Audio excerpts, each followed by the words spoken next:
all dear colleagues and our delegates who have joined us not only from India but from other parts of the country. It is my opportunity to introduce you all to Dr. Dileep Kumar M, who is a professor of entrepreneurship, innovation, research and strategy in Africa Business School, Mohamed VI Polytechnic University, Morocco. With double doctorate, PhD, and DBA in Human Resource Management and Organizational Behavior, he has spent 18 years of his time in teaching, research, training, and consultancy. He has engaged himself in human capital development initiatives of corporate and institutional development process. He has written 8 short case studies, 160 international and national peer-reviewed journal publications, 65 management papers in international and national conferences, and with 9 books written and 3 monographs in the area of business and human resource management. So with this, I shall be now requesting our expert on board to address the participants with his topic, instrumentation in research, adaptation, adoption, and development. Over to you, Dr. Dileep. Thank you, Yachna. Thank you. Thanks a lot. And before I start the session, you know that some teachers are very strict. I belong to that category, very old person, you know, in my thoughts. So please switch off your mobile phones. Please switch off your microphone. It will help me. Otherwise, I get distracted. So my focus is your best. It will help you to new normal days. Otherwise, you will be into full abnormal days in publication, right? So I hope you are getting the glance of my PPT now. You can see my PPT, right? Yachna? Yes, sir, we can see. Okay, I started sharing. So don't share anybody in between. Okay, so I'm telling every faculty member and the students to focus on. Maybe you get lost in between. It's a very tough area I'm going to share you, and a different type of approaches you need to adopt when you have to do a proper research.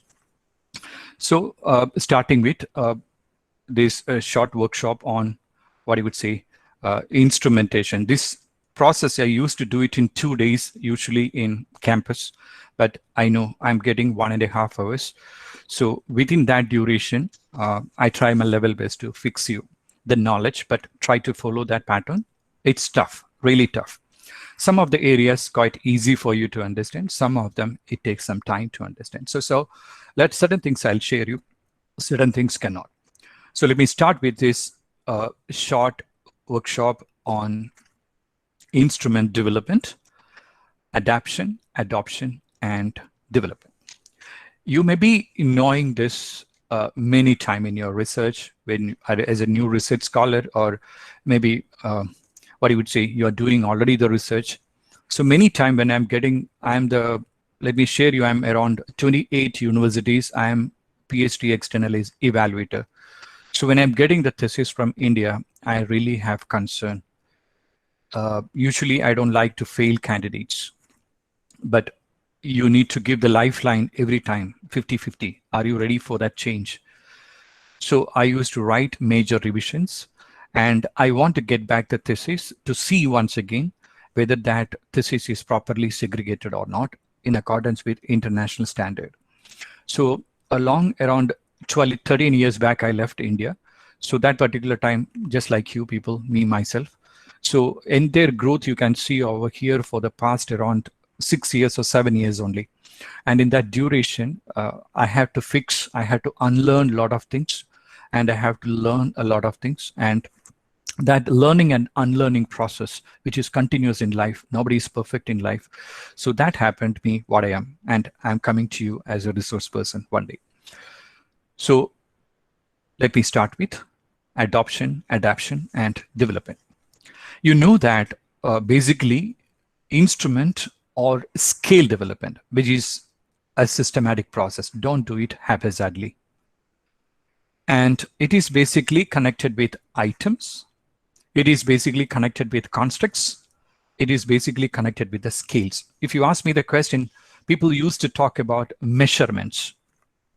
Oh, I have to look at the measurements of research. So basically, they're not talking about anything. It talks about items, scales, and connection of these items and the scales together in its application side, it is called as measurements. So if you don't have the scales with you, it is not a measurement in quantitative research. But if you don't have a scale, still it is an item, and that we call it as a protocol question in qualitative research. So what makes the difference of a deductive approach and an inductive approach means that what makes the difference between a quantitative research and a qualitative research is scales introduction.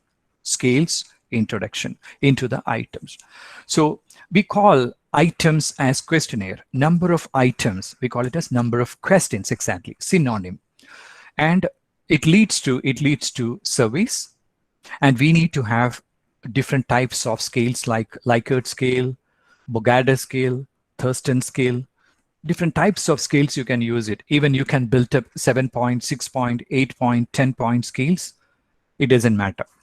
Most important thing, how you convert the qualitative data into quantitative data. This is most important thing. So what is facilitate? Basically, instrument facilitate you to get the qualitative data from the field and convert it into numbers. You know that statistics need numbers. Without numbers, statistics cannot apply.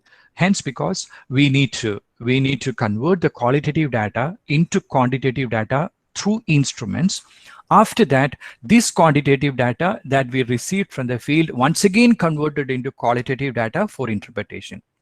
So if somebody asks me the question, what is quali, what is quanti? I don't understand many times.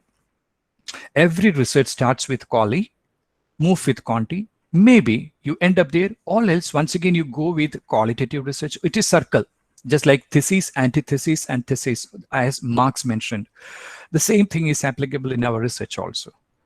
We need to look at this changes, and this starts with qualitative text data, and we don't know. If we get the text, there is no provision for us partial structural equation modeling or SPSS or R analysis or anything. We cannot do anything because it is a text. It's feelings and expressions of the people. Hence because we need to convert that text to numbers. That is the purpose of scales.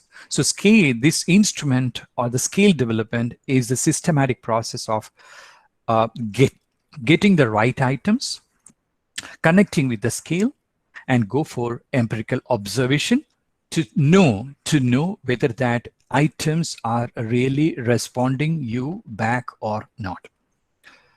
Right? So the term instrument may refer to a question, a set of questions. It can refer to collection of question sets. It can be different types of questions, but it should be connected with a scale. So instrument turned to be an instrument only when the items connected with the scales in quantitative research. But the instrument turned to be in quali, it is just a statement. There is no scale. So instruments are standardized questionnaires with demonstrated reliability and validity. I'm going to talk about this term reliability. Take an example. You want to select a good friend. How do you select that friend? So that friend is at my pain also, it is supporting my during my pleasure also be with me. So who is a good friend? A friend who is consistent in behavior, a consistent in his or her honesty, consistent in trust. So I can depend on that particular person. I can depend on that friend. That friend is not going to dump me if when I am facing some issues of life, and that friend will be with me continuously. Means that you go to America, you go to Australia, you go to MENA region, or anywhere you go, that friend will be with you, and the friend is giving you the same friendship. A friend, okay, but what is the process happening?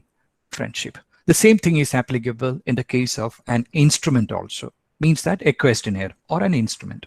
So I'm using continuously. Instrument means that it is questionnaire. All right. So when I have to use a questionnaire in African continent, or I have to use in US, I have to use in North America or South America or France or Italy or Europe or anywhere, it gives you the same kind of responses. Means that the response coming from varied level of respondents are same. Consistent. Consistent means credible. Consistent means dependable. Consistent means confirmable. Consistent means transferable. Credibility, dependability, confirmability, and transferability. This is the nature of consistency that we call reliability. Are you reliable? Are you trustable? Are you consistent? This is exactly the question. At the same time, validity. Validity is not connected with consistency. Validity is connected with the content you are using inside the questionnaire is appropriate enough to get the proper response from the respondents or not. Many type of validity you have to do when you have to do deductive research, means that quantitative research, like content validity, construct validity, criterion validity, phase validity, discriminant validity, convergent validity. Likewise, a lot of validities you have to do before you get into a large scale data collection process. That's what, when you use partial least square structural equation modeling or MOS, we have to do measurement model first. And after measurement model only, you are supposed to do the structural model. Measurement model is connected with the construct and the items relationship. But the structural model is connected with the hypothesis. So we have to make a clear-cut understanding about how they apply, how they give the consistent results. You apply in US, same results. You apply in Africa, same results. India, different results. So same this, if you are getting consistent, either favorable or unfavorable, still the response is quite okay. That we call reliability. And the content, which is called as valid, it's valid. So instruments measure the latent constructs, motivation, perfectionism, leadership, or anything, all are latent constructs, which examine the multiple types of specific research questions and used in many types of studies investigating the construct. So here I'm trying to share you the item and item analysis. Item means questions and item analysis means question analysis. What is this item analysis? Basically, two types of things. One is an item should not be too easy to answer by a respondent. An item should be so difficult to appear for a respondent. It should not be. These two criterion should not be there connected with an item analysis. That's why we are making use of many type of item analysis, discriminant validity, what you would say convergent validity, all kinds of things we are checking on that. Why? Because the items are so difficult for the people to answer or not. And you may be doing pilot testing many times. When you do the pilot testing, what we are checking basically item difficulty and item discrimination. Item difficulty in the sense that if the item is so difficult to answer, it's very difficult for the respondents to respond. They will tell you, they will just tick and give it back to you, and you got the wrong truth. You are not leading to the right truth. So there is a problem and your entire findings will be collapsed. You get all insignificant findings and the reality were somewhere and you do a truth somewhere. So this is the problem happening. So it's very important aspect that you need to look into item analysis. So here, what is item? A single task or questions that usually cannot be broken down into any smaller units. It's a text. My boss is very rigid, or the leadership is supportive in nature. My boss support my promotion. All these lines you are talking about is an item. So here we need to provide absolute items, which is that each word inside the item should be having a psychometric property.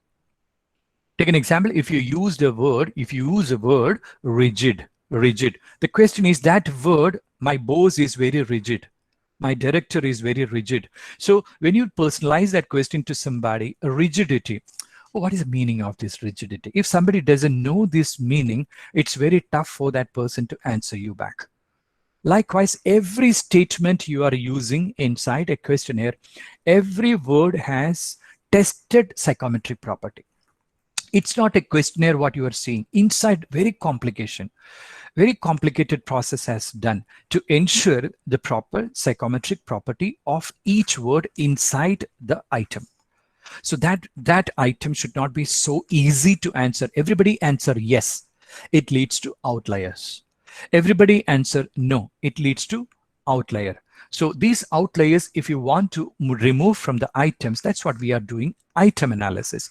That's what we are doing, measurement model analysis. So that particular time, we have to go to field, we collect the data, that means based on the questionnaire, and look at whether that questions are reliable enough to pass it once again back in a larger population, so that we will be getting absolute answers for the questions.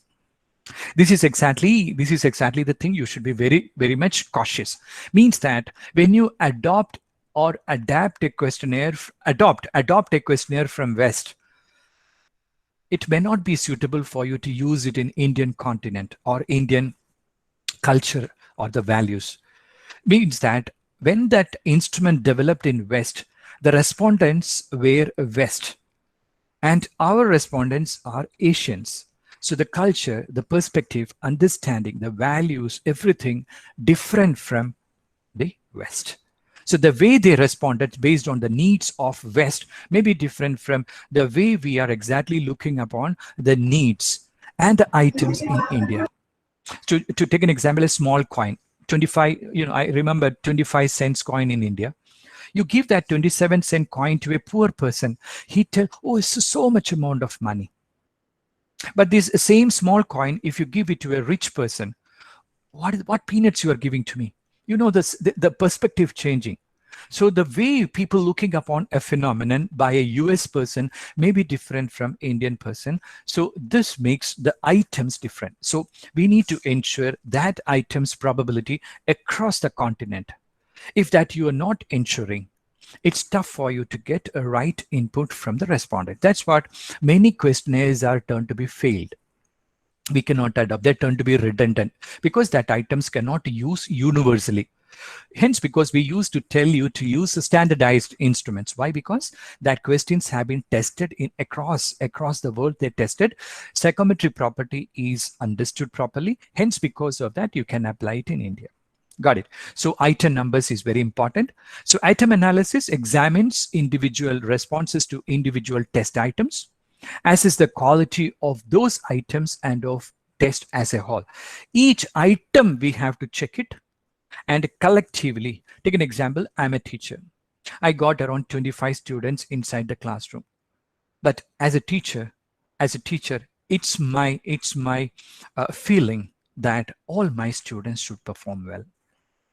All the 25 students should be the best, the creamy layer students exactly. But the issue is that they are human beings, may not be like that. So one of them, two of them, three of them, four of them cannot perform properly. So the issue is that if you as a teacher want to run as a good teacher, you incorporate everybody. But this is not the case of instrument. You need to get that 25 students, means 25 items in a classroom or items in an instrument to be performed well. Then only you can go to field. So making that 25 items perfect is a teacher's job. So when you do that, out of these 25 items, who are exactly dumb, cannot get into the field, and which are the items can perform well with the responses of the respondents, that process is called pilot testing. So you go to the field and test the items are good enough to get proper responses or not. So we used to do, people think that only one time the pilot testing is sufficient. It's not like that. Maybe 2 to 3 times you have to go back, get back, look at the Cronbach alpha, go back and then come back, change the items, and once again test. It takes around 3 to 4 times. If you are really doing a good research, you have to do that process, because before you go ahead with extreme form of population, it's very important, because representation, randomization, control, as well as homogeneity matters. So if your population is heterogeneous, it's tough for you to get the right response.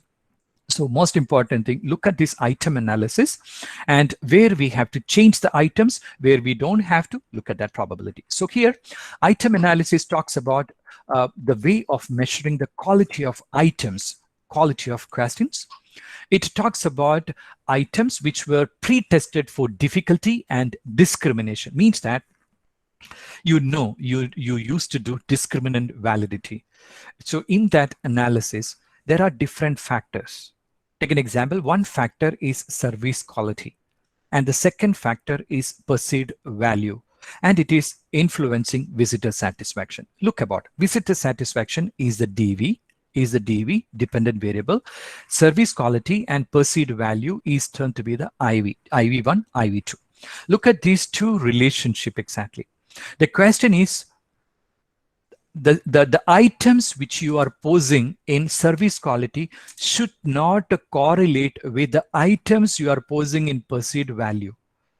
Should not correlate with items you are pursuing in what you would say the dependent variable visitor satisfaction. So each item should be distinct. Means that in a classroom for a teacher, each student is distinct in performance. Because the psychometric property of Mr. Ashish is different from Mr. Rachna, different from Mohamed, different from different people. Their psychometric DNA is different, but still, when they put on in the field, they perform equally well. Equally well. So we need to test our. If your classroom need to perform well, you need to look at your students are good or not. Oh, I'm the class teacher of A. I'm a prestigious teacher. Why? All my students are performing well. The same thing is applicable. If you want to feel proud yourself on the factors, each items inside the factors should not be correlated. At the same time, collectively, it should measure the phenomenon you are studying. Collectively, when they put collectively, they work together. At the same time, each student is different. So they have to perform group-wise also, they have to perform individual-wise also. So discriminant validity, when you do that, which are the items are discriminated, means that maybe different from others or not. Another is convergent. Convergent indicate all the items together can perform or not. Individually can perform or not is called as discrimination. Together they can perform or not, it is called as convergent. So an item in a 20 questions are with you. These 20 questions together should function. At the same time, 20 questions each other has different psychometric property and they perform individually also. Got it? That is exactly this difference. So by giving them an experimental design to a group of examinees by fairly representative of the target population, item analysis to be done.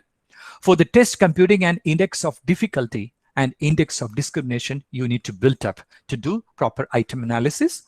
And retaining for the find, that means which are the items I should drop and which are the item I should retain. So 25 students inside the classroom, it doesn't mean that all the 25 students I want in order to perform my class. No, you need to look at the best candidate to develop the best of classrooms. Likewise, best items, best question to be selected to perform in the field. That is your role as a researcher. So here, purpose of item analysis basically to evaluate the quality of research items. Rationale is basically connected with quality of the item determine the quality of test. If your items are wrong, your test is already gone from your hand. You cannot do anything. Everything lies in research, everything lies with data. So if your instrument for data collection is wrong, everything wrong. If your respondents are wrong, everything wrong. Everything connected with research, you need to be very careful. Because in quantitative research, you are objective in nature. You never influence the people, you never influence the location or the items, nothing. You are totally objective. So when you make an objective assessment, you are impartial in nature. Impartial in nature. You are neutral in nature. Hence, because you have to look at the probability of getting the right items. Means that in your life also, if you want to live happily, you need to get good friends around you. Correct? So you are very good in selection of best of friends who can help you in growth, who can help you in emotionally constrained situations, right? So you are very good in selection of friends. My question is, why you are not applying the same criteria when you are looking at items? Why don't you select the right items to get the right response from the respondents? We never do that because research, who cares? Friendship, we case. So it should not be like that. That's because a lot of studies turn to be insignificant in relationship. So may suggest ways of improving measurements to test can help with understanding why certain tests predict some criteria, but not others. You cannot take an example. If you go for items, two items to be correlated means that you use correlation. Two items to be regretted means that make predictions. You regression. Two items to be varied analysis. ANOVA. You need to analyze all these items together with concepts modeling. So all these tests are totally different in accordance with the way you are presenting. So why item analysis? Because the items, we need to check whether the items are congruent with, that means attached with the test objectives or not. We have a construct or number of constructs and connected with the concept, whether that is suitable or not. First question. Second, are these items are valid? The content inside the statement is good enough to get the right responses or not?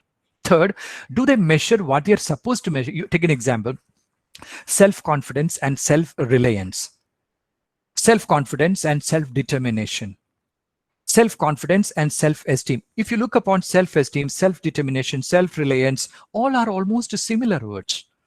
But you look at the psychometric property, it's totally different. So you cannot use self-determination in space of self-esteem. You cannot use self-esteem in space of self-reliance and self-confidence. So very careful on what are you measuring, and the same thing, am I measuring it or not? This is called it as validity. So reliability indicate that how much consistent that instrument is performing. Some authors performed that item analysis and applied in Africa, they got the right results. And somewhere applied it in US and they got the right results. Somewhere these same instruments applied in European countries, they applied it, they got the results. And somewhere in Asian and Central Asia or Southeast Asian countries, they got it. Means that that instrument is reliable, means that consistently performing. Take an example, you have some money. You want to invest in the stock. If the company is not performing, will you invest in that stock? You may not be doing that because you want to get the return of investment. When you talk about money, you can think about it. When you talk about instruments, you are not thinking about it. I don't understand many times the logic. When you have to select a good friend, you invest in that. When you have to select a good item, you are not investing in that. That's not the right logic. So the same thing applicable in instrument development also, right? So measure consistently. Everywhere we are getting a Cronbach alpha, which is 0.7 or 0.8 and above everywhere. And how long does it take an examiner to complete each item? Are you giving a complex item? If a complex item is coming, they will be taking so much of time to answer the question. So much of time means that it's not a good item. So you need to have the items not so easy, not so difficult, and it is thinkable questions. Making them maybe by 30 seconds or 40 seconds can answer it properly, right? So what items are most difficult, leave it.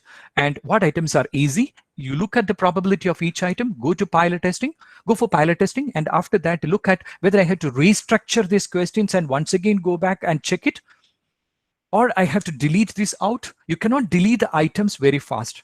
If you delete an item by yourself, it is subjective. It is based on your preconceived notions.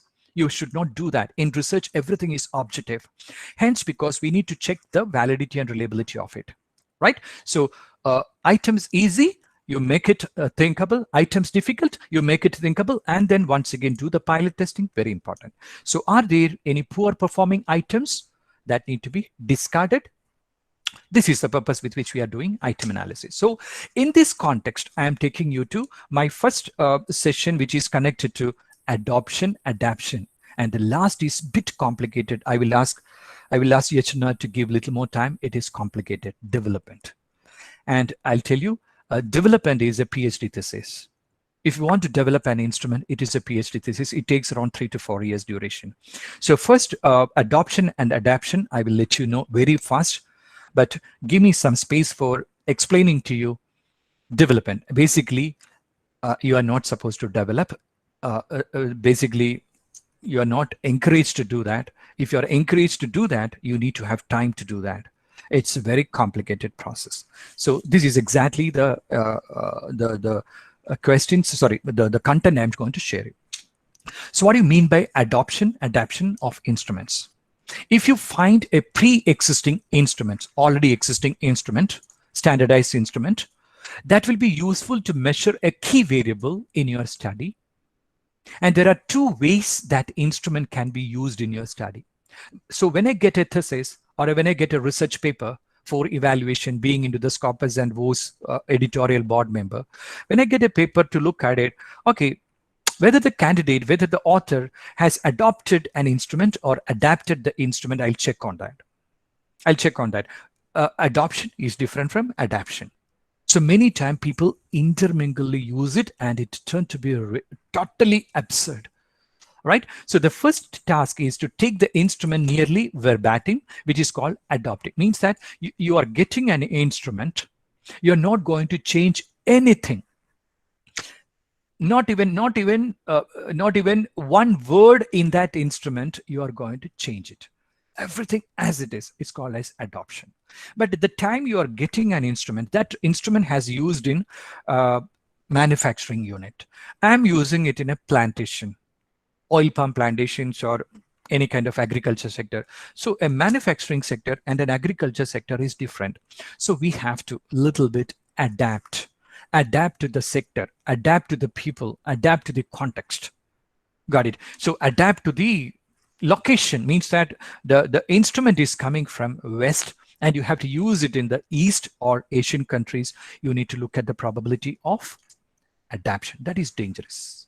That is dangerous. So when you adapt, careful that you should not lose the psychometric property which has developed by the past authors with so many experiments. You are touching on it and it is forbidden.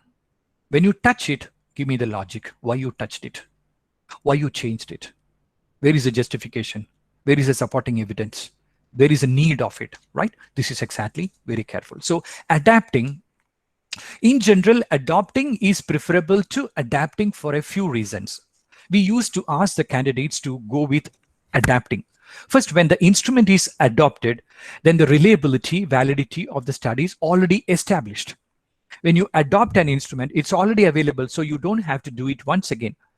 Got it? So you have the validity. Every item have the factor loading maybe 0.5 and above, and all these factors having the Cronbach alpha 0.8 and above. So it is already checked. It is already checked.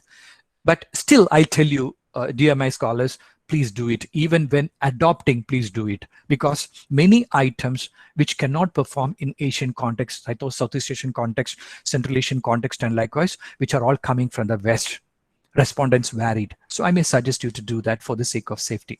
However, when an instrument has been adapted, then it has been significantly changed. So the reliability and validity evidence will not apply to your study. Means that the time you're thinking about this instrument I'm adopting from manufacturing unit and I'm going to study it in a retail unit, means that the words which are suitable to manufacturing units used inside the instrument may not be sufficient enough to use it in a retail sector. Got it? So you have to adapt it. You have to change between. When you touch any item, when you touch, it's like a virgin girl. When you touch it, gone. So everything is secondhand now. All right. The same thing is applicable here. When you touch that instrument and changed it, it lost its psychometric property. And you need to define that item in a different way, connecting to retail sector. So the virginity of that particular item lost.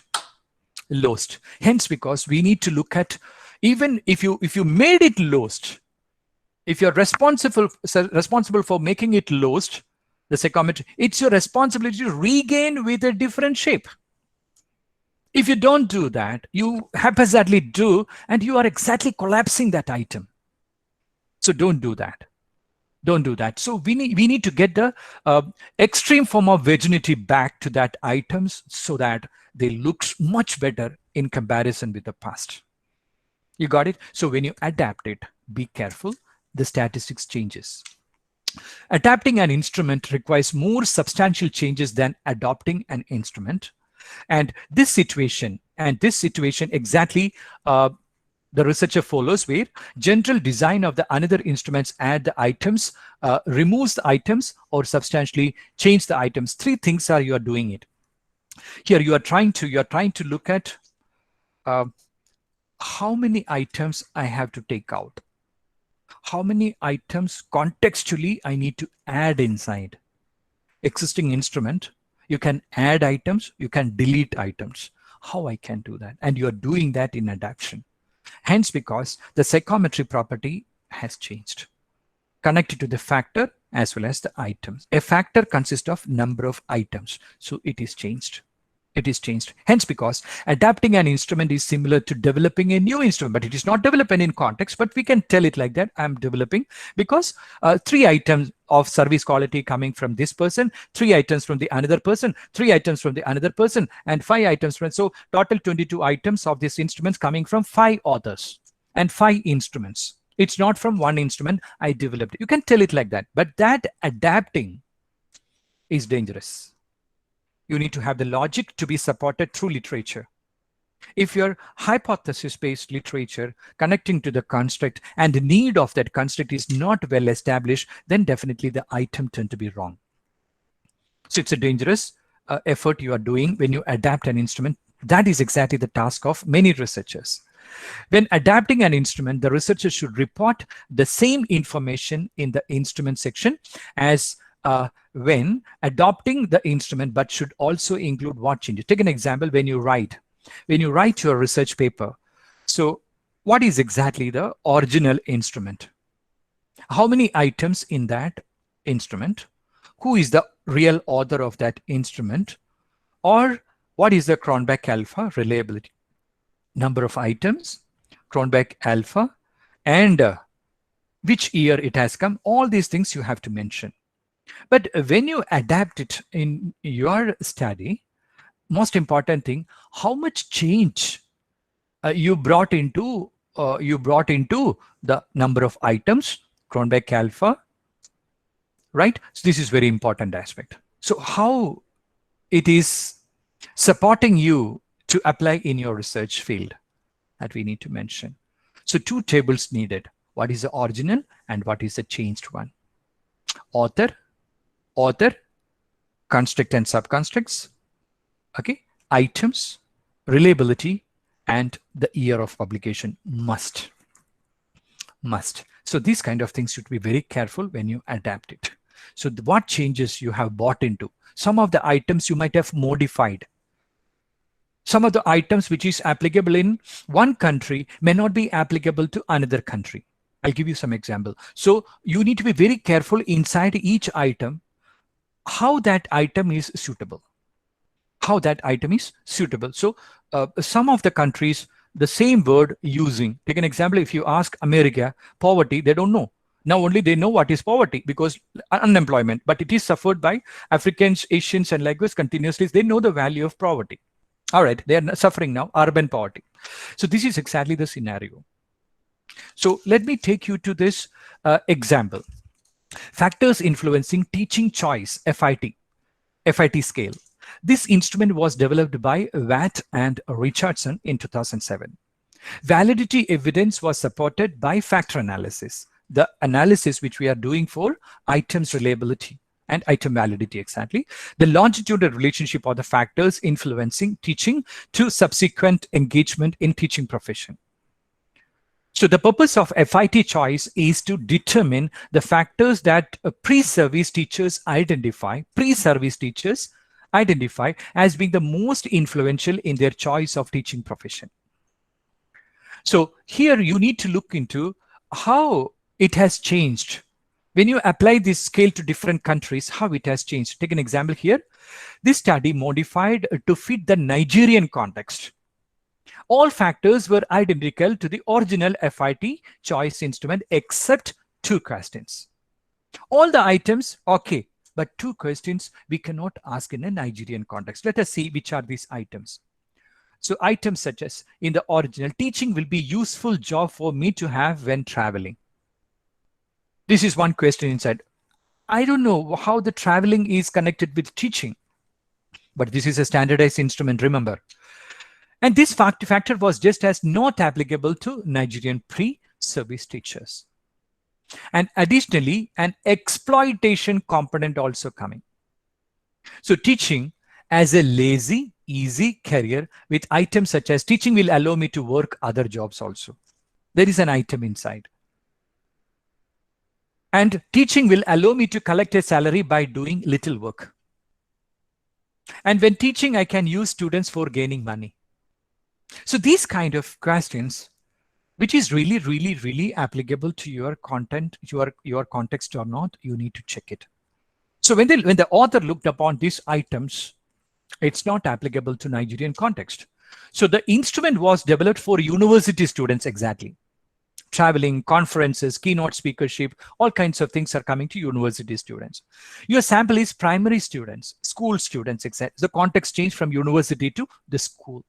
So the language on the instrument is too advanced for the sample. You mean the language changed? When the language is not suitable to apply that in the field, do you think that you will get the right response? Impossible. So the items to be modified, redefined, reshaped, or deleted. So these are the things you have to do. So this instrument will need to be adapted to rephrasing the items into one words that primary school people will understand. So manifestation of the variable may differ between group of instruments that was developed for original and your sample. Most important to you is your sample. Your sample, your baby is most important thing, others baby. When you adopt or adapt another kid, you are doing that. You have to cut the nails, you have to comb the hair, you have to do all kinds of dressing suitable to Indian style. Indian style of clothing is different from Western style of clothing. You may be knowing that. And totally different concept of clothing, correct? So for example, a researcher might interested in mother's attention to their infants. That is a variable. That is the variable, mother's attention to their infants. So in a Western culture where the instrument was developed, motherly attention might be manifested by a mother spending time playing with the toys and their infants. So the psychometric property, look at the psychometric property, a mother spending time playing with toys and infants. For them, it is exactly what you would say, mother's attention. But you look up at Nigeria, motherly attention might be sleeping with a kid or a small infant in the same bed at night. That is for them motherly in nature. So the psychometric property, that means the perception of the respondents connected with the same variable may be different. May be different. So you should be very careful on adoption. It is dangerous many times. So in Western culture, mothers typically put their infants to bed in a different room. You may be knowing that. Therefore, the variable of motherly attention may differ between the two cultures. And the instrument for the Western mother will thus have to be different than the instrument for the Nigerian mothers. So when you try to adopt a questionnaire, to be very careful whether that items really can respond from the respondents of your study. It's tough many times. And in an means that some instrument irrelevant, even though it is consistent, sometime turn to be irrelevant. Got it? So an existent instrument developed in Western culture would need to be adapted for the Nigerian mothers by changing the items that do not reflect the culture definition of motherly attention. Got it? This is why we are always suggesting you to go for adaptation rather than adoption. I'm seeing many theses, they don't even bother to do a pilot study. They don't look at the probability of the changes of original instruments with the changed instruments. Which are the numbers you dropped? Which are the numbers you have? No idea about it. That's what I used to go for major revision of theses. And of course, the publications also, we need to do that. So I'm going to give you an example on safety performance. You're going to measure safety performance. So if you want to measure the safety performance, look at these two factors. The safety participant, if you don't measure, this factor consists of two factors. if you want to measure safety performance, it is not a unidimensional construct. A unidimensional construct means you cannot get these two. You cannot get under which you cannot get these two. So only safety performance will be there. But here you can see you cannot measure directly the safety performance. You have to measure safety participation and safety compliance. I'm getting some noise. I'll request the Sorry. participant to keep their mic muted, please. Thank you so much. So I'm sorry safety to performance, safety participation and safety compliance, these are the two factors to be measured in order to measure the safety performance. It's not directly you are hitting this variable. So you need to understand, if you want to get the psychometric property of this variable, you need to get the psychometric property of this one. You need to get the psychometric property of this one. For that, a conceptual definition is not sufficient. A conceptual definition is just a concept. Take an example, stress. Stress is a concept. But what is job stress? A stress inside a person who is feeling the stress when you are exactly into the job. All right, but that stress of IT job may be different from manufacturing job, may be different from retail job. So the operation of that concept in a retail sector may be different from manufacturing units, may be different from an education sector or entertainment sector, may be different all. Hence, because the psychometric property of safety performance in a theater may be different from safety performance in a college, may be different from safety performance in a manufacturing units. So in general, across the globe, people used to measure these two factors, and when they connect it together as a total score, it is turned to be safety performance. So in which you can see that it is a 14 item instruments coming from these two factors. 14 items. Total 14 items. If you want to measure safety performance, you should measure safety participation and safety compliance. And it's all coming from three authors, not coming from single author. It's adapting items from Clark and Ward, items from Neal and Griffin, items from Probst and Brubaker. So these three authors, when you start reading literature, you try to grab this information of the items which are more suitable to your study. And look at this way, the operational definition. What is the difference between a conceptual definition and operational definition? Conceptual definition never allow you to do the measurements. Conceptual definition is just understanding the concept. And that concept should not be used for application. Understanding is quali, application is quanti. Got it? Understanding an abstract phenomenon is qualitative researcher's role, and you also have to do that.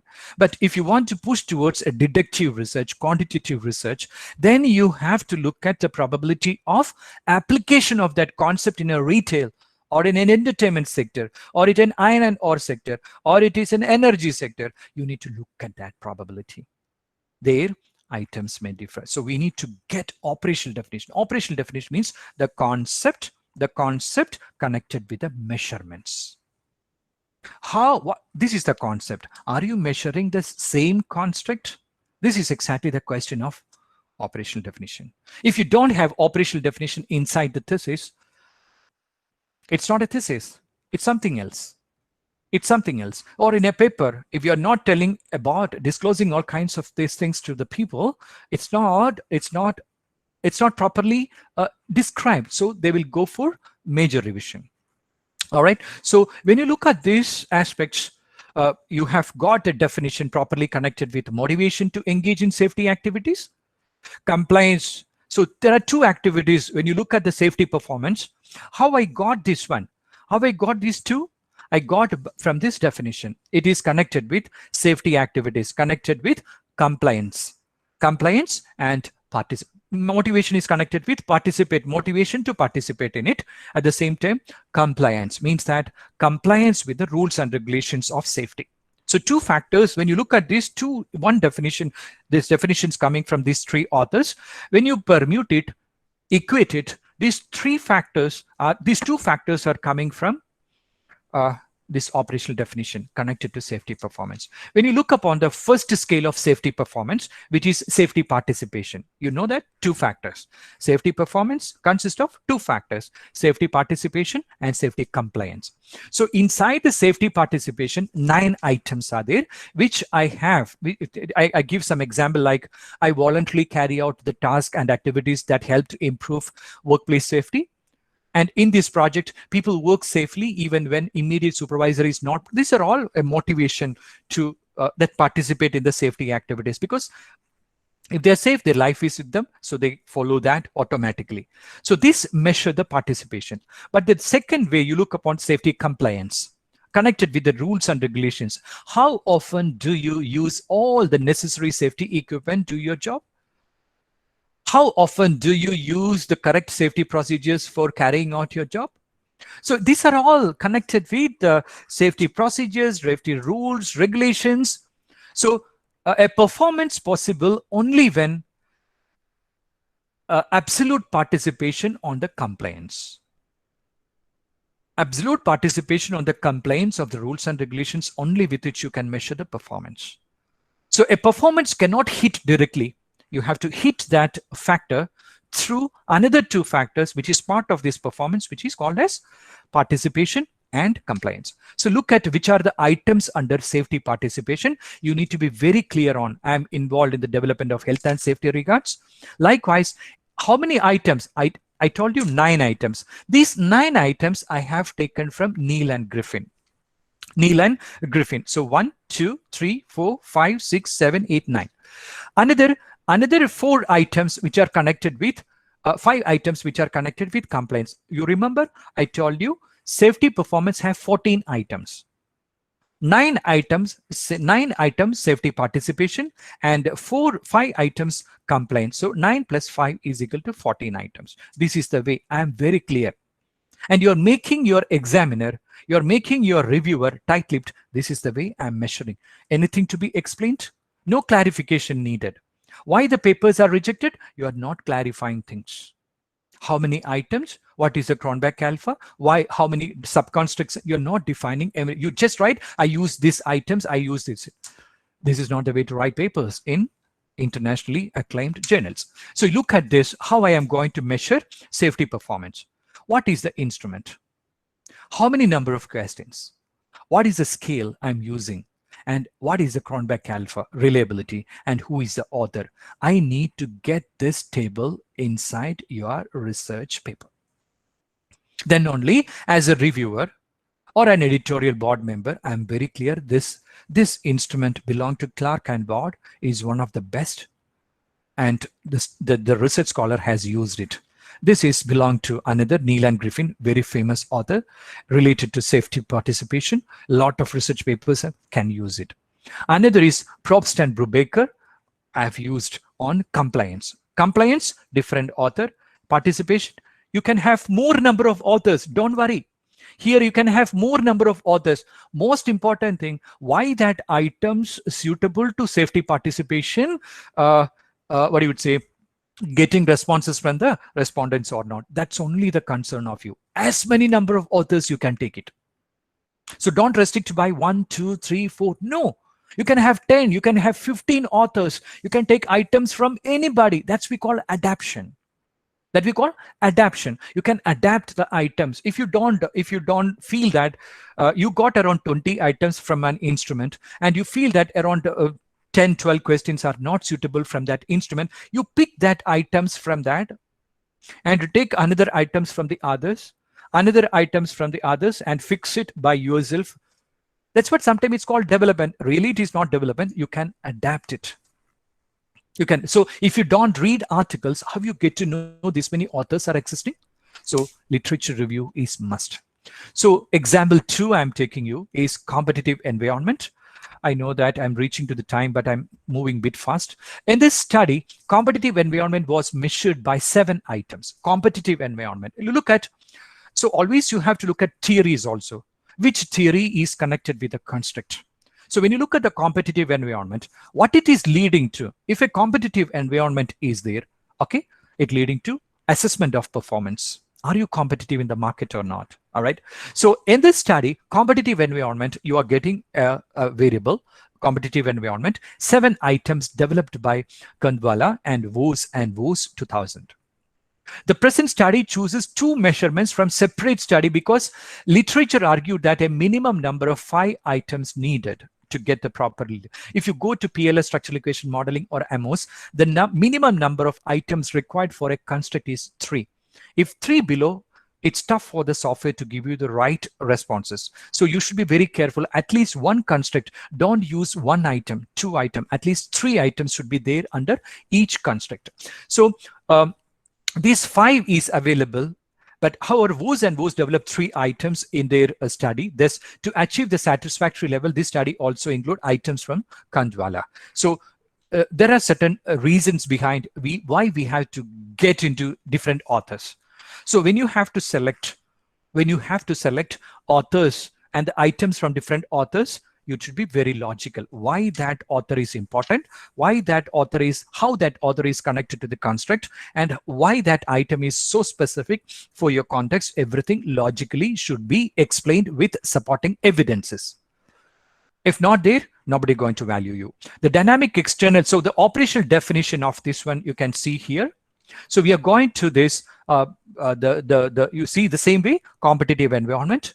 Under only, it is a unidimensional construct. It doesn't have safety, and it doesn't have safety participation, and at the same time it doesn't have safety compliance. Hence it is only a single variable, single construct. It is unidimensional in nature. So you define it, finally you go with the items, and 1, 2, 3, these 3 items you are getting from Vos, and 1, 2, 3, 4 items you are getting from Kandwala, and finally you are developing it into 7 points, 7 item instrument. So you look upon this way.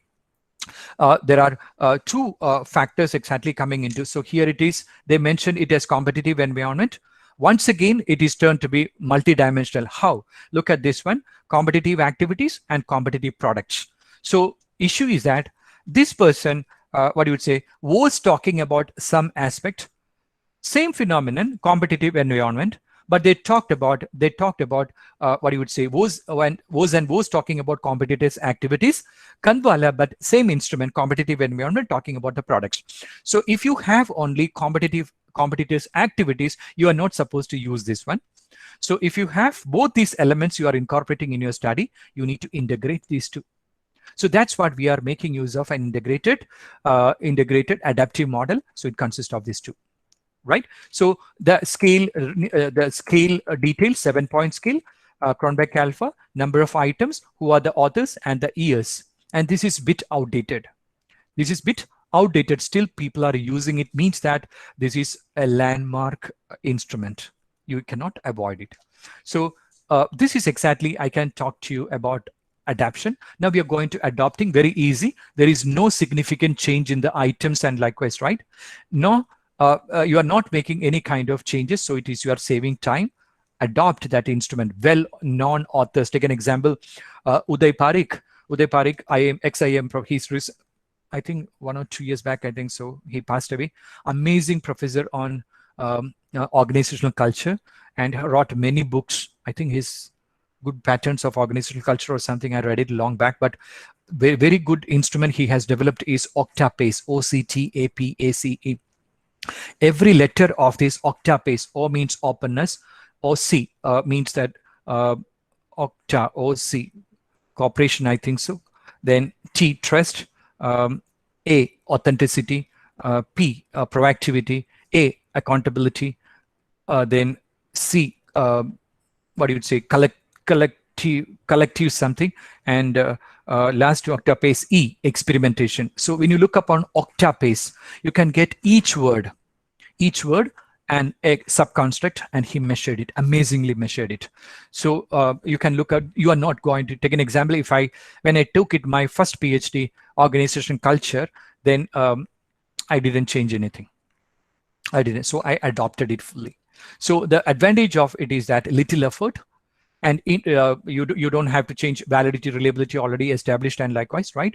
So you think about 2000 period, and likewise, I didn't get proper in our system, we didn't get proper guidance and likewise, so we just adopted and move. But if my research call is now coming up, I never allow anybody to adopt. I'll be suggesting them to go for adaptation, which is more relevant to the African or Asian or US or American or MENA region or anywhere, that context to be taken into consideration. So you should consider adaptation.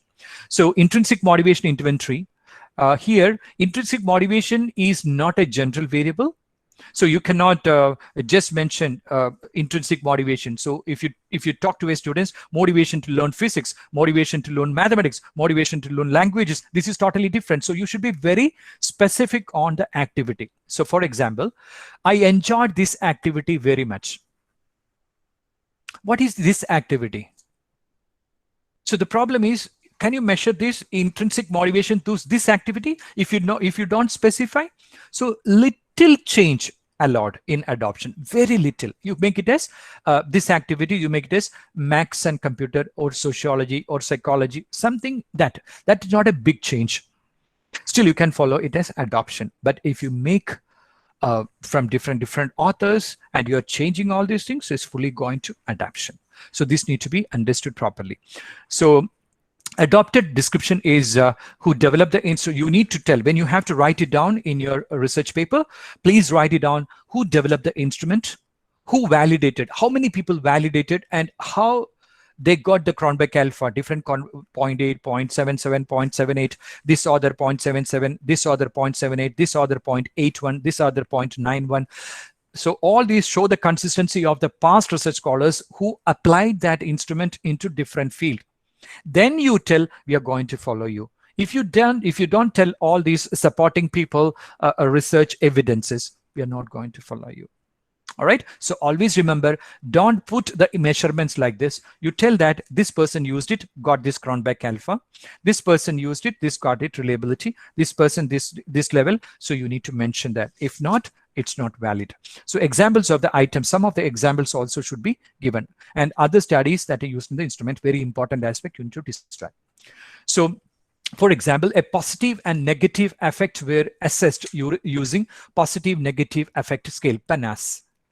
So here you look upon that when you apply this PANAS, Watson, it's developed by this Watson and colleagues report reliability coefficient of alpha is 0.89 for the positive effect and 0.85 for the so you have to mention all these things. This is original one. But when you do the pilot testing, when you complete the pilot testing, how much you got it? Is it nearby around 0.8, 0.77, 0.8, and likewise still okay? So there is a cutoff point, 0.6 and above, based on Nunali. So when that cutoff point we are considering, all right, we need to get that. Otherwise, average variance extraction, which we are following in PLS, and likewise, we need to get a cutoff point, 0.5 and above. We need to get it out. So this positive and negative effect is different construct you need to measure. So positive effect has been found to be related to social activity, but the negative effect has been found to be related to fluctuations in the stress. You look upon that, it's totally varied in their psychometric property.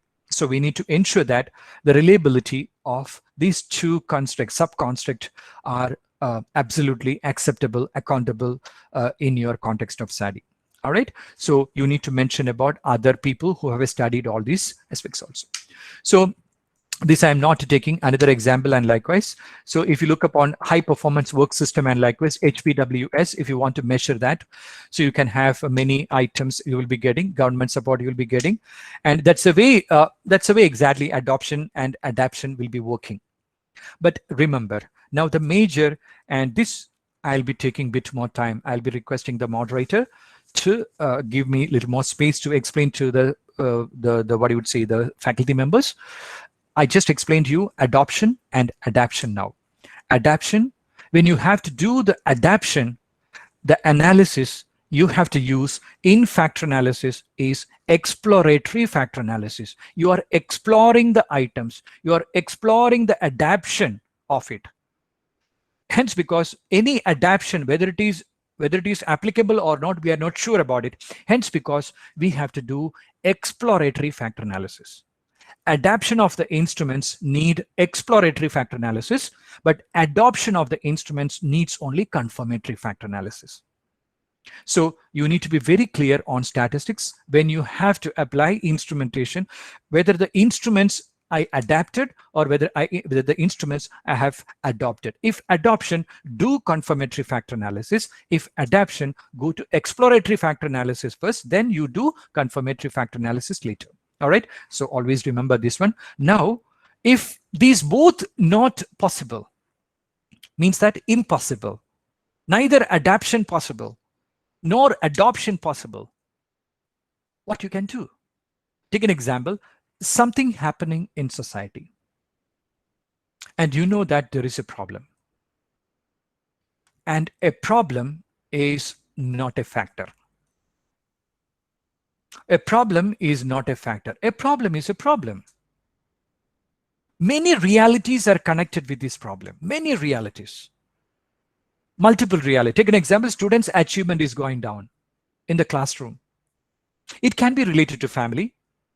It can be related to the student himself or herself. It can be related to the teacher.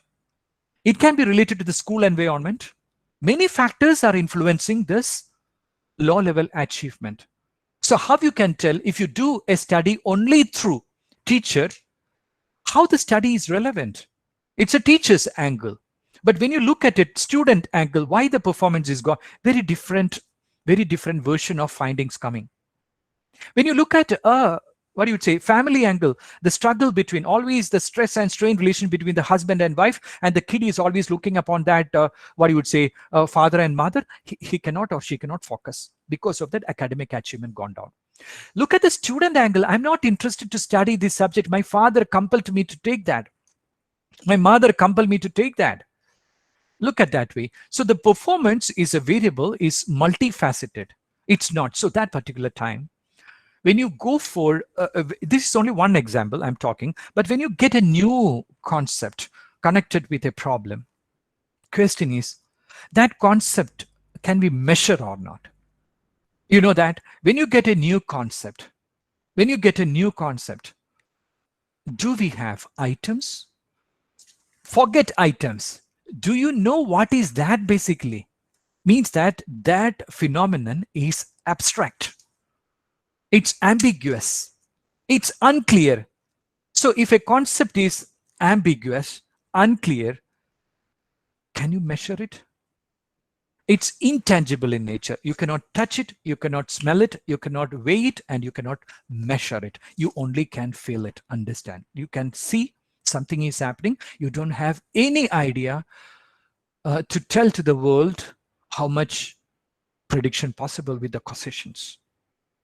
Impossible. So a construct, first of all, to be built up, and that construct need to be built up through proper qualitative research. So if you want to develop an instrument, absolute qualitative research to be done. It's not quantitative research, always remember. An instrument development is qualitative research. And a qualitative research approach, sometime one PhD thesis fully gone to develop an instrument. Fully gone to 4 years. It will be taking around 3 to 4 years, maybe more than that also, one instrument. Because you need to get the cross-validation across the countries. So this is the way. So now I am going to show you how to develop a new instrument. Very tough for you, but still listen me. So even though developing an instrument required little effort on the behalf of the researcher, the questionnaire still must be appropriately designed. So it is important one should develop the questionnaire many times. So coming to this instrument development now, I'm going to show you an example of competence impact on organizational health due to technology disruption. You know that. We were talking in the morning hours, technology disruption, facilitating continuity of education, facilitating continuity of business, facilitating new operating models in business. It's facilitating. So how far this technology, this is one of the research scholar I guided, and he built up new instruments. So if you ask me where you get this knowledge, I don't have any knowledge. I'm already applying it, and that application I'm sharing with you. And this is more appropriate rather than you read a textbook of instrument development. How they built up it. And we have built up it, and a lot of citations started getting this instrument now. It's built up in 2016, 15, 16 period exactly. Yeah, 16 passed out. So that exactly. So example giving to you is connected to competence impact. Means that competence is a factor needed, and that decide the health of an organization. If you don't have competent employees, your business performance get affected. If you don't have talented employees who can absorb the changes, if you don't have a proper resources to absorb the changes, if you don't have proper psychological attitude, absorb the changes, don't expect any kind of health of an organization. So I'm trying to introduce you a concept called organizational health. And it has not been measured. It's a new concept.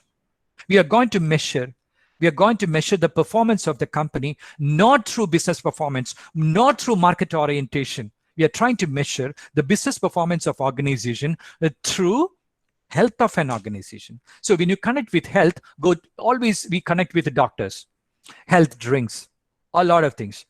That's for individual health, and instruments available already to measure the individual health, not for organization health. So we are trying to look into, we have looked on many models to measure the performance of companies. And there we understood that there is no measurements to measure health of an organization, health of a business organization. So we are I'm giving you the example. Look at this model exactly.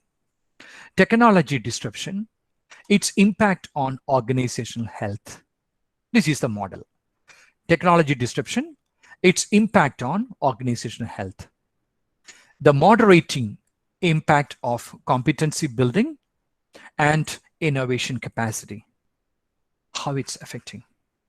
So you feel that, you tell that continuous technology disruption is happening, and it is affecting the business. It is changing the entire competence DNA of organizations. Look at the universities now. During this COVID-19 impact period, how many competence you need to be relooked into? We call it as ambidextrous organizations. Ambidextrous organization indicate that exploitative, you look at the exploitation. At the same time, you look at the possibilities for exploration. Look at the current competencies available to you in your organization. Can they perform digitally? Do they have the knowledge of digital interaction? Can they really perform when in the digital platform? All these things are digital skills. We talk about it. Then what are the competencies required for that? If you don't make that assessment, it cannot lead you to a perfect company health, academic health, or university health, institution health. This is the issue. So competence adequacy decide the equilibrium, hemostasis. So technology, this is the model we are trying to measure. Issue is that we don't have a measurement of organizational health. We got everything, but we don't have measurement of health. And that turn our entire research standstill. We don't have any option. We have to start the work towards building up new instrument. Look at this. First and most important aspect is conduct so many interviews. All who can talk about the competencies required for a change. So the study is connected to Indian telecom industry. Even though my student was in Malaysia, he was an Indian student, and he was a general manager HR of a big company in Malaysia at that time. And his name is Mr. Hari. And he is amazing student.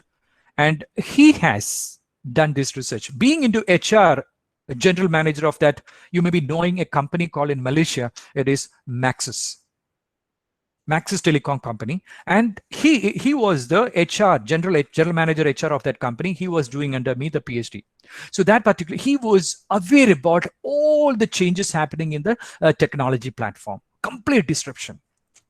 He was telling, I was struggling at that particular period. So he did, first I suggested him go for interviews. Where you want to do this? I want to do it in India because telecom revolution is happening more in India in comparison with Malaysia or other countries. I want to do it. Good, go start interview.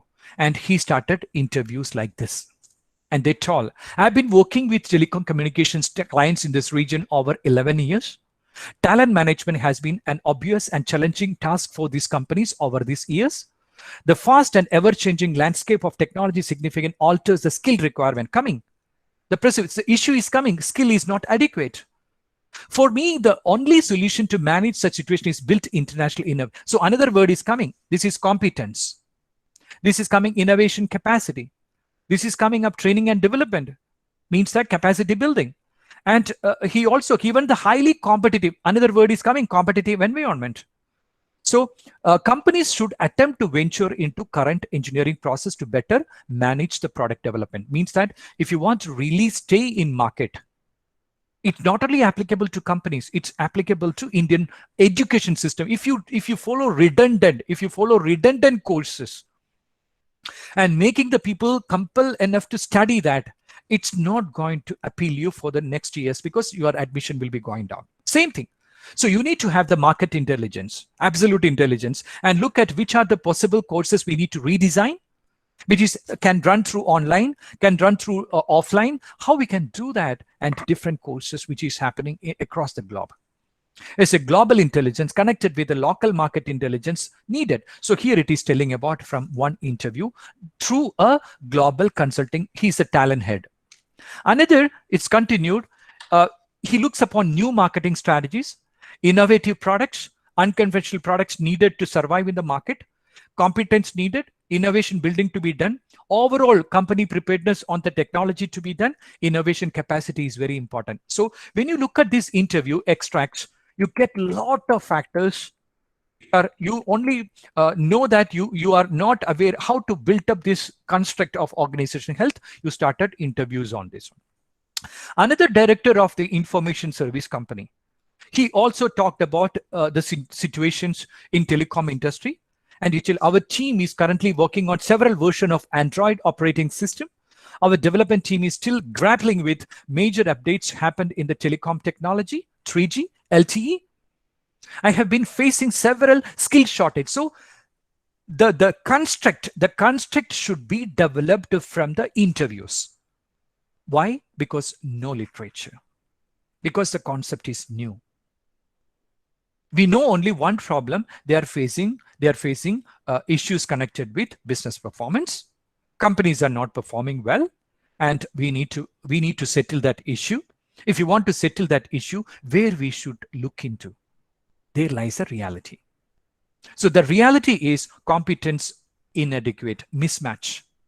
Second, technology inadequate. Preparedness not done. Innovation capacity not done. So look how these variables have come up. Everything from the field.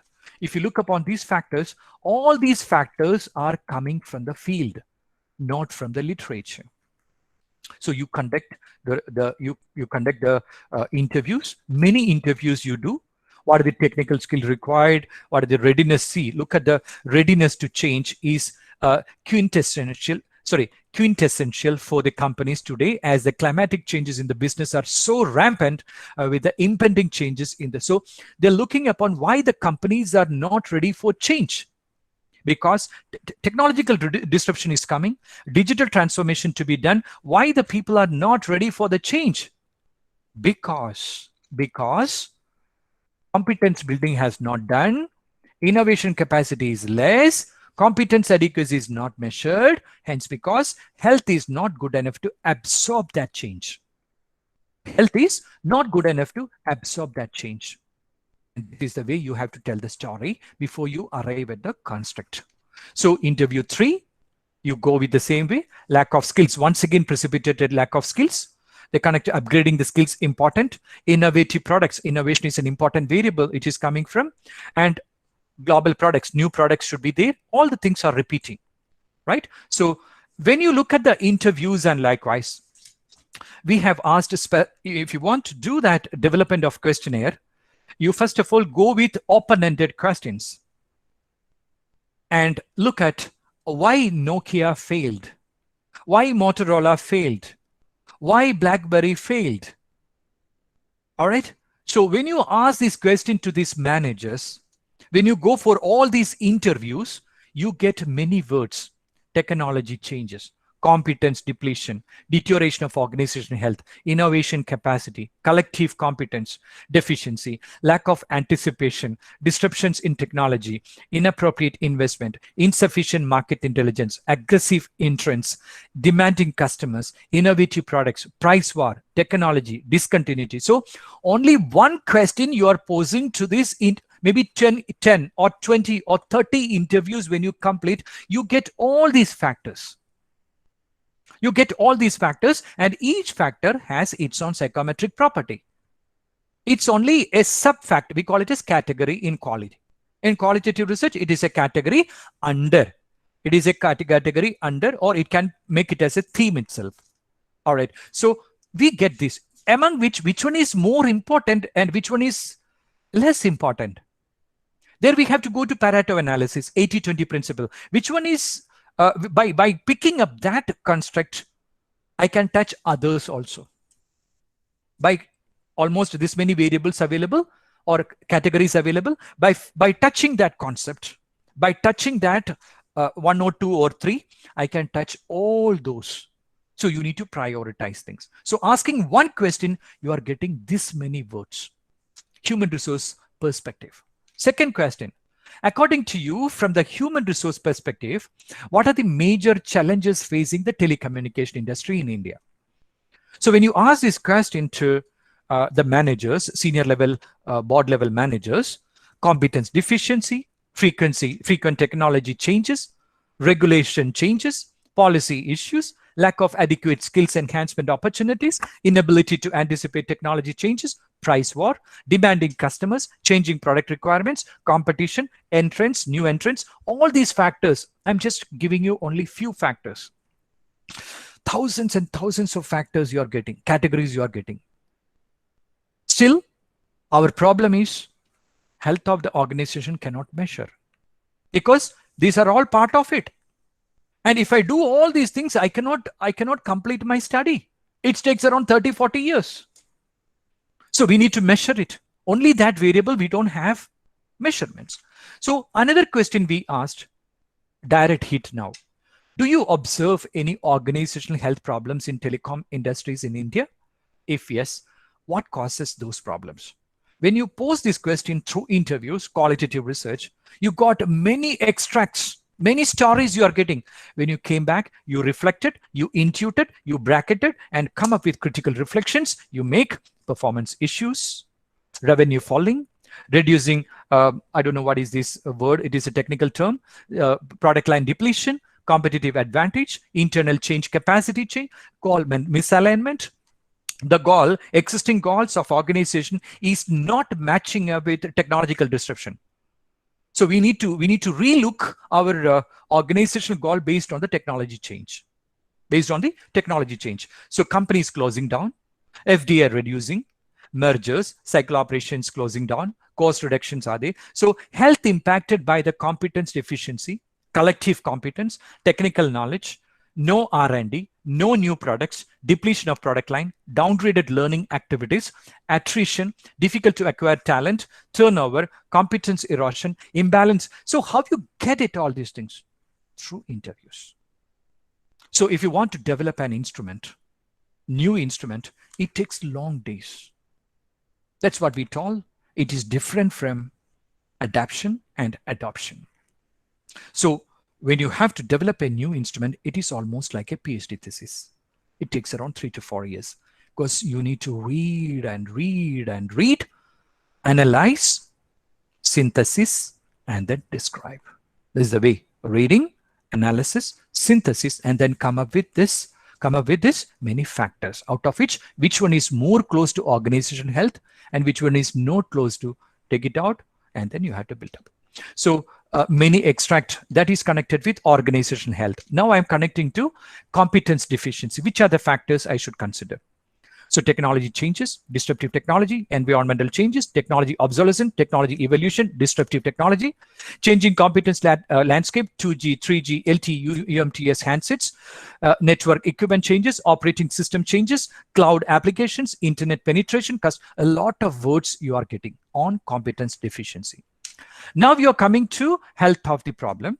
Technology changes, anticipate competencies, improve innovation, improve customer intelligence, built up competence. All these factors are precipitating through your interviews. Once the interviews finish, you have to do another process which is called as Delphi technique.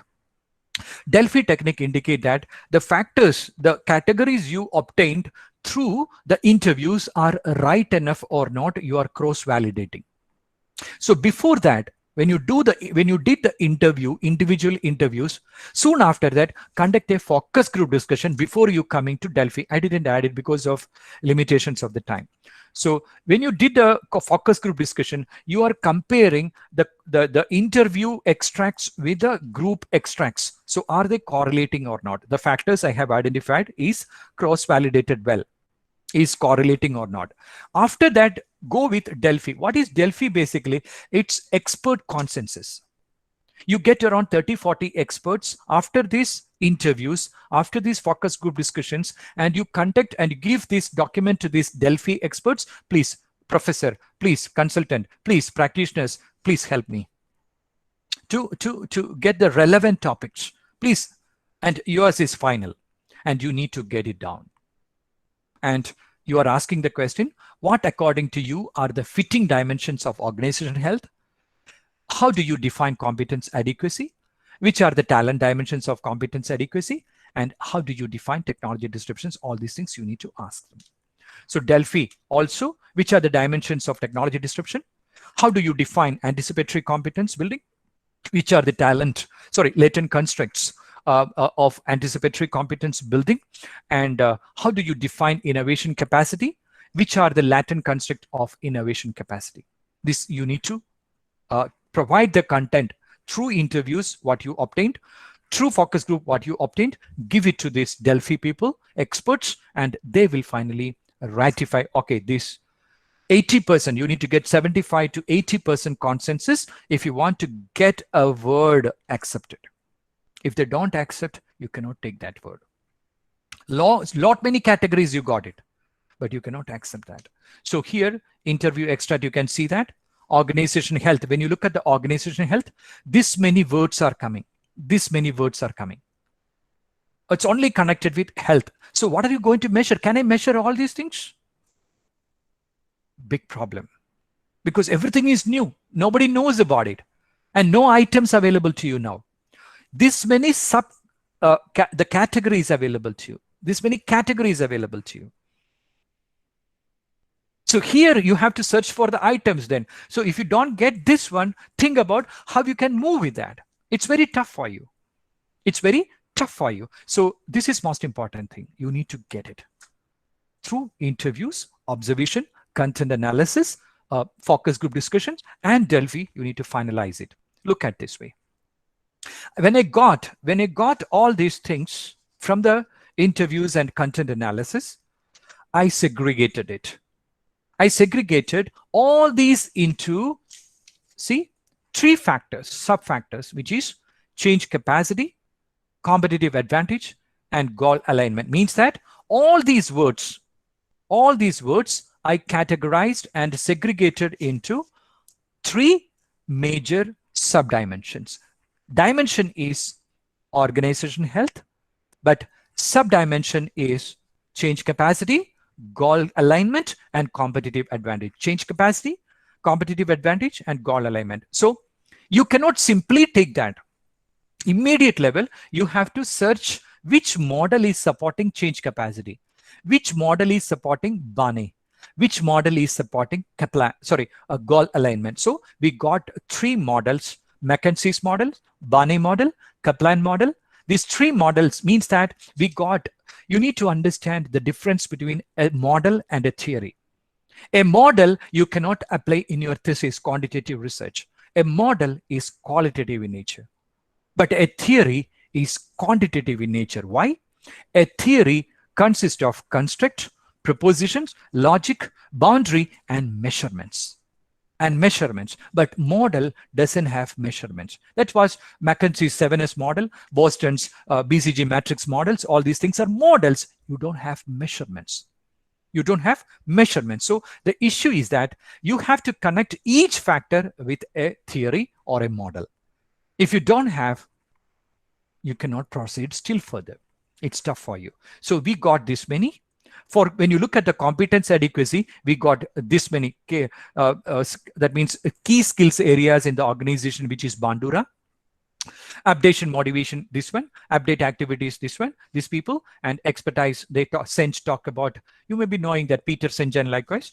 Fifth discipline, the book is called as Fifth Discipline. So you may be knowing these people, mental models and system thinking, mental models, all these things are coming. So this is connected to competence adequacy. Then technology disruption, measurements not available.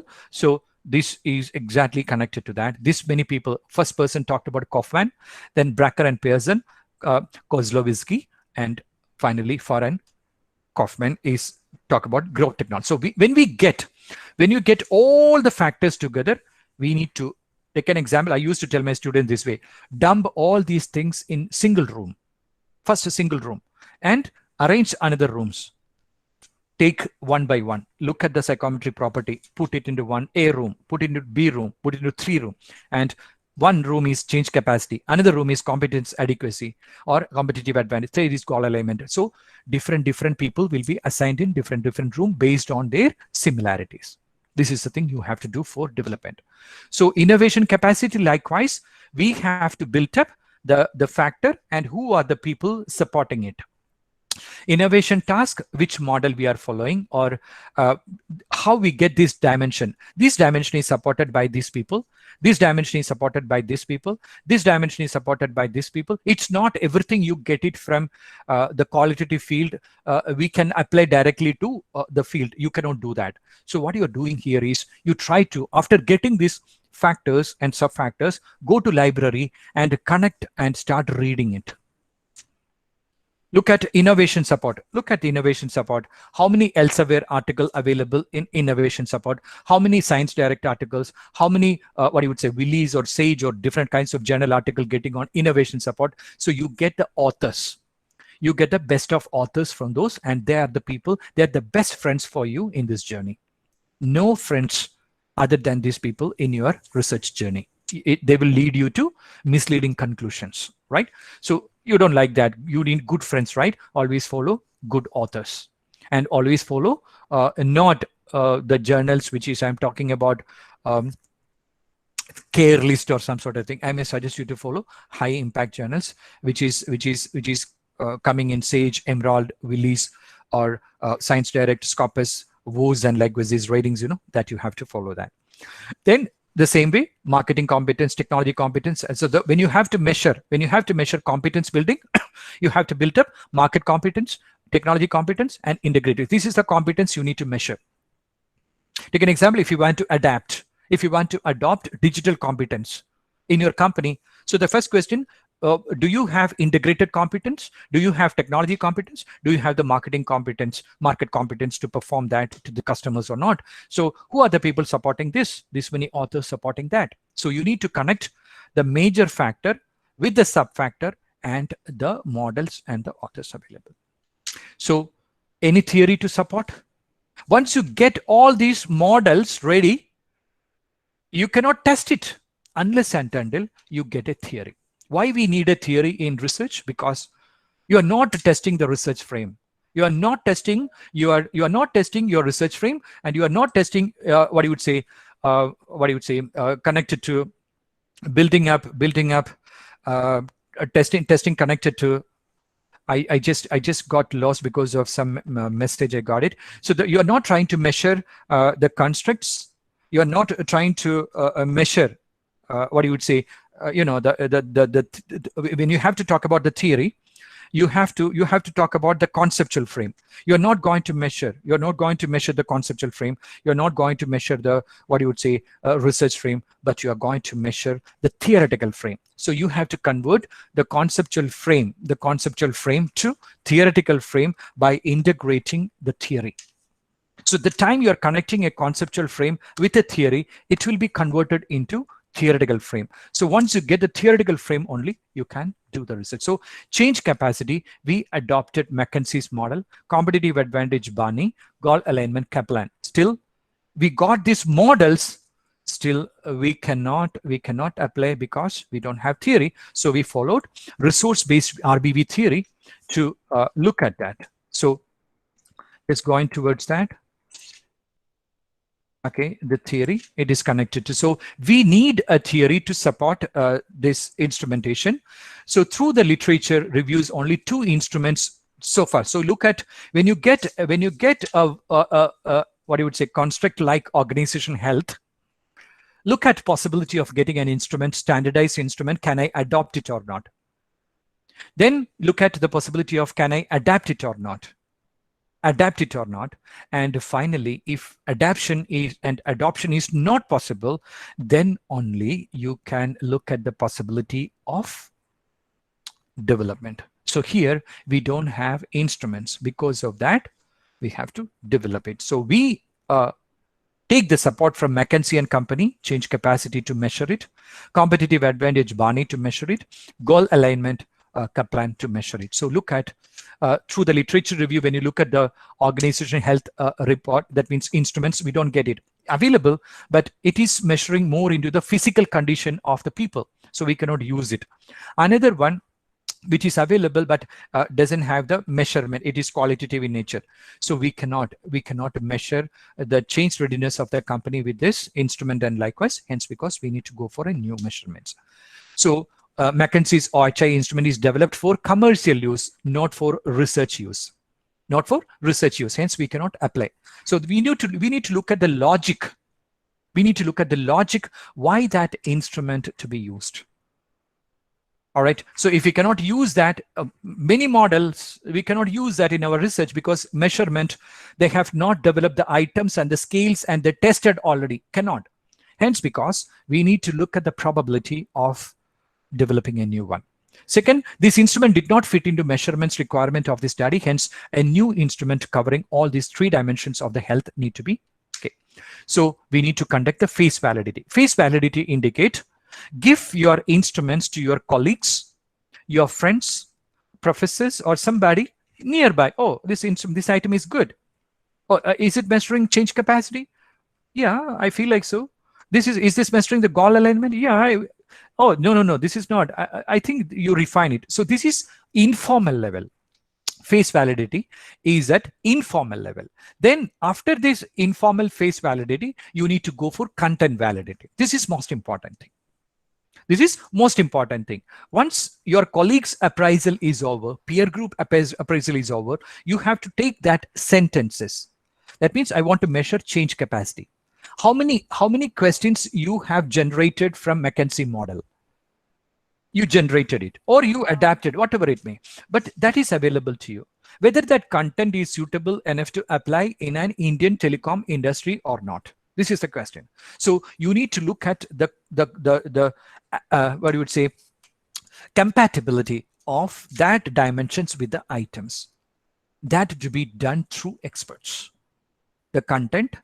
Take an example, what you are supposed to measure, are you measuring it or not? This is exactly. So we need to do the content validity through experts. How many experts? Maybe 10 to 15 experts you have to give this instrument, and that instrument, okay, this is quite good. Okay. After that only you can go for any kind of sample selections and likewise, right? So look at how we did it. We approached many experts, and you can see the company, the position, the sector, male on female. Always follow gender neutrality. It's not you always talk to males alone, no females, no. When you have to look at qualitative study, gender neutrality to be absolutely followed. So we approached ASL, Ericsson.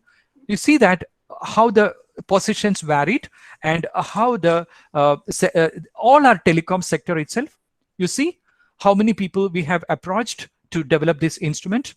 All these people are high experts and very high managers and different verticals, product, sales, branding, network, different postpaid, prepaid, everywhere. We get the people and different companies we approached to get the experts. To get the experts, after ratifying them only, see, these are all the experts you can look into. And we finally selected a panel of 23 male members and 9 female members. We have approached these people, all these people, but I just given you simple. I am sorry to disturb you, Dr. Dileep. Yeah. I'm so sorry to intervene in Yeah. between, but I can see a lot of questions I also cannot, coming up I'm in not the sure chat about it. box. I This is want, very heavy, heavy mods. sorry, This session is not sufficient enough I to would, answer, but I can answer through emails. That is possible. right, 10 more right. minutes. I Though would I like promised to, 10 more minutes. I would like to wind up this one through the knowledge. All right. So okay. this is most important thing. So once that is finished, because I have a session at 11 in my timing, Morocco timing, session at 11. Right, So right, I'm just right, rushing up for that. My PhD students are waiting. So first 2 hours I'm devoting to you, and the second 2 hours I'll be going towards that. It's a marathon session today. Because Thank our you so much distance for is that. 4.5 hours distance, you know, Four I'm and a half behind you. hours. Exactly. So just want to finish off this one, but everybody can ask, they can come to my LinkedIn platform or any social network platforms. Based upon my convenience, I will reply you back, right? Don't worry about it. So we selected finally 23 male managers and 9 female, whatever we got it in the top ladders. They are the leaders of organization. They can talk about the competency. They can talk about health of organizations and likewise. And 3 rounds of interviews conducted. And we completed the content validity through telephonic interactions and few sessions we audio recorded, and likewise we transcribed the data. After transcribing the data, categories built up. After categorization, we built up the themes. This is a qualitative research, absolute qualitative research process. So in the change capacity, first dimensions of organizational health, you know that change capacity, competitive environment, and goal alignment. These are the 3 sub factors under organizational health. So we get many factors So we got around this many experts to talk about it, and they supported. This is called as Delphi applications. So out of these 32 total, 32 experts, around 26 experts supported that this factor is important. You should connect it with change capacity. You got it? So if you don't get 75% and below, sorry, above, we cannot accept that. So you look at here, only this factor is not connected to the change capacity. So it is only 19% support we got it. So we have to drop it. So here you look upon job security. It's connected to HR variable. It's not connected to change capacity. So they dropped it. Likewise, how many factors, subcategories we need to drop, and we need to get approval from experts. If you do everything by yourself, it is subjective. It is subjective. And if you do everything by experts, focus group discussions, and interviews, in-depth interviews, and likewise, yes, this is acceptable to the research world. So look at that way. Another variable we have incorporated is competitive advantage. This many factors finally we come up with, and this factor, resource allocation, turned to be, didn't get the proper support from the experts. And business measures, yes, rewards, it's HR variable, it's not connected with competitive advantage, so we dropped it. Remuneration, it's connected with, once again, compensation package, we dropped it. So some of the factors, subcategories, we have to drop. Some of them we have to incorporate, and that is the journey. It's very, very, very tough journey. I cannot complete it by 2 hours. Really sorry for that, but I would like to share this information. The third factor is goal alignment under OH. So we got around this many factors through qualitative research, and we confirm interview, in-depth interview, semi-structured interview, participant observation, controlled observation, focus group discussion, and Delphi. Then only you got this one. Got it? And we dropped only one item. So finally, we developed items. For this, you have to go to library, content analysis. Through literature, you need to get each factor. Take an example, how many items in customer decision, how many items in business vision, how many items in business challenges, that you have to build up. So when you build up all these things, you see that around here, all this, my organization, the management demonstrate by action, a balance between short and long-term objectives. Likewise, look at around this many items, you got it only for organization health. This many items, after identifying the concept, after identifying the categories, after identifying the psychometric property, go to library, checked all the literature connected to that, models connected to that, then built up the items. If already available items, you picked up it, modified. If not available, you developed it and you added it. And this is the way this instrument has been built up. This instrument is not at all existing anywhere in the world. This is a new instrument.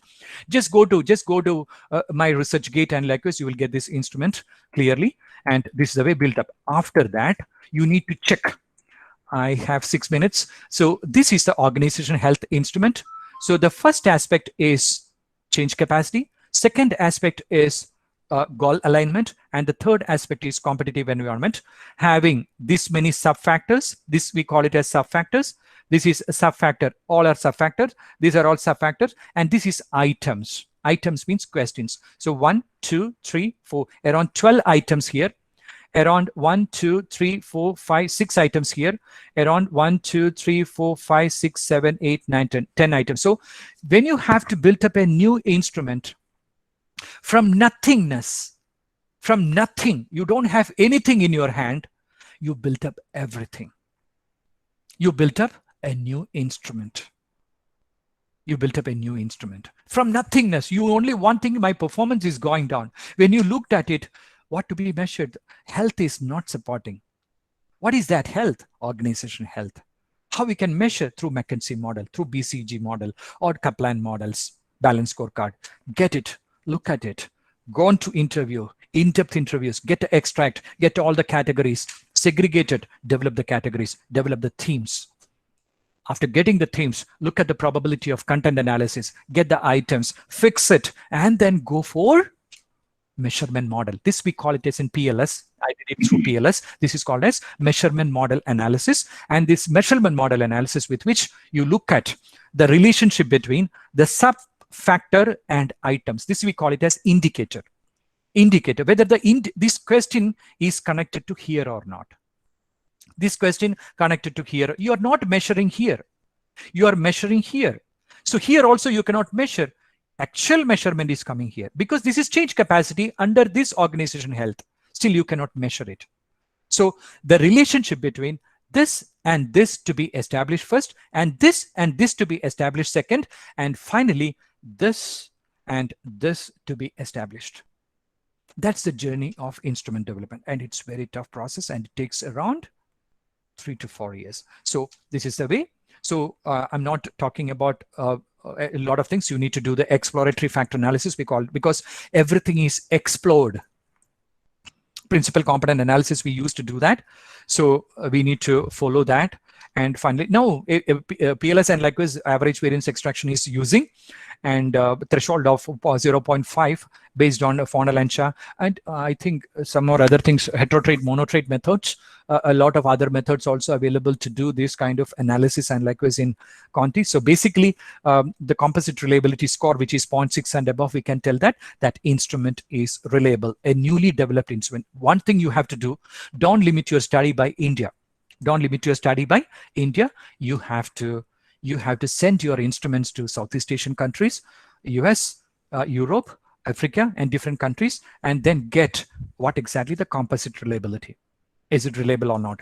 Means that the terms and the psychometric property you have used in the statement, is applicable across the country, across the continent or not. There lies the quality of a good instrument, right? So you look at it here. I got change capacity, this many items, Cronbach alpha, that is different test, average variance test, different test, and composite reliability is 0.92. It filled up. Competitive advantage, it's coming to this, right? Finally, when we test the number of items, okay, we're getting this Cronbach alpha, average variance extraction, and it is absolutely good instrument. Goal alignment, this many items, this is Cronbach alpha, and average variance at 0.5 and above, 0.9 and above, it is absolutely good. And you confirmed it. After getting all this, you confirm. So most important thing is item confirmation. Items are not difficult. Items are not easy. Items are thinkable questions, very assertive questions are coming. So this is the way you need to confirm it. So we can do the scatter plotting, and likewise, this I explained to you. Discriminant validity means that each item different from each other. At the same time, collectively, they're performing. So you need to look at discriminant validity between the factors. The factors are not cascading the effect. Means that this is the one factor and this is another factor. When you have to measure these two IVs, so it cascade, it masks the effect of the other one. It should not be that. We call it as discriminant validity. It means that Professor Dileep is different from Yachna. Yachna having a different psychometric property as a girl, and Professor Dileep having a different psychometric property as a male. You need to be distinguished properly. That's called discriminant validity. But convergent validity indicate that all items, take an example here, these all items inside this factor should perform collectively, converge. Collectively, they have to perform. At the same time, goal alignment should not be competitive, but should not be changed. So all these factors should be separated. That is discriminant validity. So these are the things you have to do it for your study, and you need to do after that. If you connect with AMOS applications, absolute fit, incremental fit, and parsimonial fit, you need to look at this AMOS modeling, and likewise. So these are the methods you can use it for assessing whether the instrument is good enough to go to the field or not. All right, it's not that easy task. I used to tell you that. I told you that it's not sufficient time to explain all these things. It takes long period, 2 days, right? So still try my level best sorry. All right, I think I have lost my, they started calling me for the class session, but still, this is the way I can tell you. Once again, I'm going to share, I'm presenting, I think so, right? I'm presenting the thing still. Okay, this is the one. I'm trying to wind up. I'm really sorry for this heavy content I'm sharing to you, because I'm not sure whether I can come back next time. So when I'm talking to you, I talk the best to you. And this is the way exactly connected to, instrument adoption, and as well as instrument development. So instrument development process is required, absolutely, what you would say, a requirement of qualitative research, and that need to be done through absolute interview, observation, content analysis, focus group discussion, and connecting to Delphi. And after that only you are supposed to go for any kind of applications, and likewise, right? So this is exactly the most important aspect connected to instrument development. So you can adapt, you can adopt, or you can develop. And real research lies with adaptation and instrument development. I'm so thankful to you. I took so much of time, but I speeded a little bit, and now I have to finish 2 calls